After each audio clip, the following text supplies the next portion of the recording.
sexual abuse.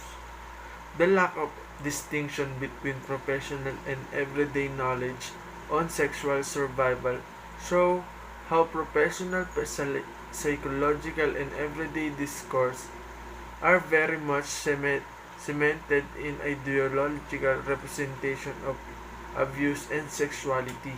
To conclude the implementation, for rethinking how women survivor lives and experience are understood in professional settings and everyday life are discussed with the reference to situating narrative of child sexual abuse, women and sexuality in wider representation of gender and heterosexuality. You can see in my chapter 1 for my research is theories of child sexual abuse, locating the problem and locating survivors. In this chapter we want to locate the problem which and the specific person that encounters sexual abuse. Sex with children. We know that many people sex with children, and the problem of the types of child sexual abuse, the psychological and sexual narration of sexual abuse, feminist explanation, child sexual abuse, and power. In chapter 2, the abuse survivors as other within academic accounts of heterosexuality. A critical reviews of theories, data, and practice into those pages. The socio-historical origins of sexuality, the social construction of sex therapeutic discourse, and women contemporary meaning of sex and sexuality, social science, and the production of the self.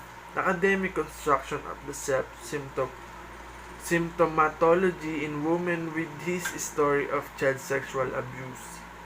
Child sexual abuse, women survivor in the social dimension of survival and sexuality. Sexual relationship, marriage, and partners. Child sexual abuse in the construction of gendered and sexual identity.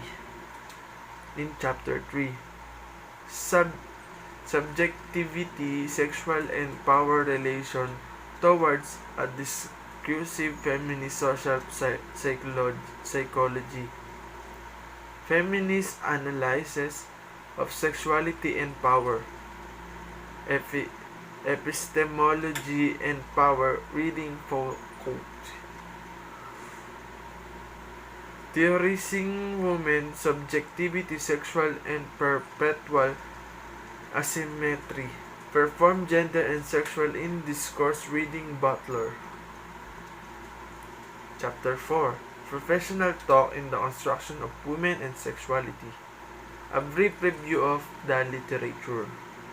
Study of professional, identifying participants, plus table 1, list of the professional characteristic, the interview, and the conducting the interviews.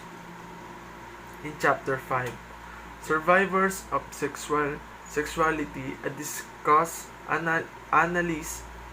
analysis of the self-help text, reading the text, the current context of itself, defending self-help and professional involvement, sample of text, methodological issues, reading the text, issues of gender, sexuality, and difference. And last, chapter 6, survivors' accounts, a discourse analysis of sexual and identity, therapeutic and social psychological theories of women speaking, interviewing survivors, the interviews, identifying participants and the participants. Thank you.